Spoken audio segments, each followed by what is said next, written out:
예, 그리고 알겠습니다.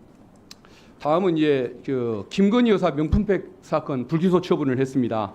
예. 최재형 목사가 본인을 기소해달라고까지 주장을 하고 수심위가 기소 공고를 의결했음에도 불구하고 불기소 처분을 내리는 아주 희한한 상황이 생겼습니다. 저는 이것이 김건희 여사를 보호하기 위한 그런 의도라고 생각을 합니다. 그런데 김건희 여사가 도이치모터스 주가 조작 사건 여기에 지금 개입됐다는 의혹이 갈수록 커지고 있는데 여기에 대해서도 불기소 처분을 할 예정이라는 언론 보도가 있습니다. 그런데 지금 김 여사의 주가 조작 개입에 그 신빙성을 더해주는 진술들이 많이 나오지 않습니까?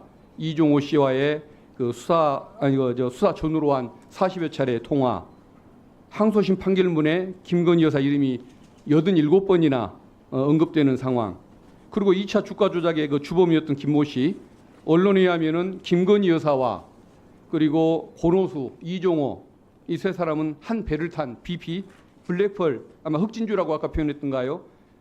BP 패밀리라고 이게 폭로를 했었습니다. 근데 검찰이 불기소 결론을 내놓을 가능성이 많다고 언론이 분석을 하는데 그런 일이 없었으면 참 좋겠습니다.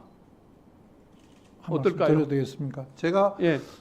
제가 지금 뭐 구체적으로 사건 내용을 보고받지는 않습니다. 아까 말씀드린 이유와 똑같이 총장의 수사 지휘권이 배제되어 있는 상황이기 때문에 그렇습니다.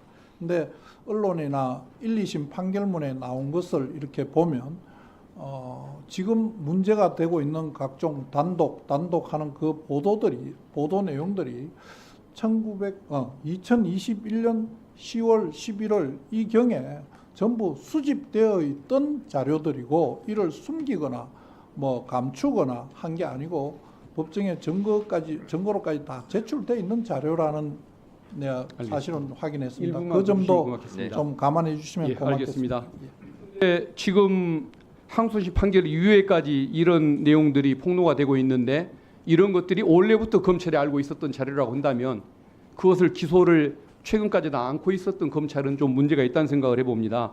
그리고 이게 검찰이 왜 봐주기 기소가 가능할까, 불기소가 가능할까 생각해 보면은 일반 시민들에게 재정신청권이 없어서 그렇다는 생각이 듭니다.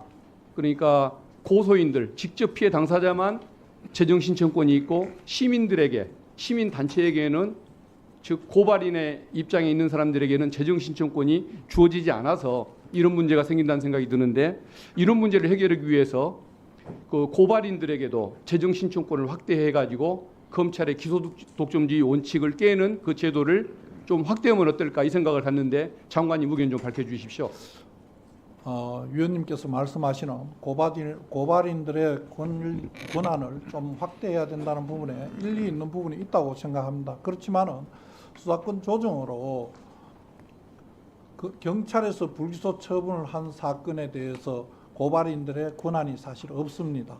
그리고 현재 고발인들에 대해서는 특정한 범죄에 대해서만 재정신청권을 부여하고 있습니다. 이런 제도들을 변화가 생기지 않으면 고발인에 대한 여러 가지 권한을 더 재정신청 권한을 부여하기가 좀 어렵습니다. 그 점 위원님께서 잘 알고 계실 테니까 함께 고민을 했으면 합니다. 저희들 잘 검토해 보겠습니다. 네.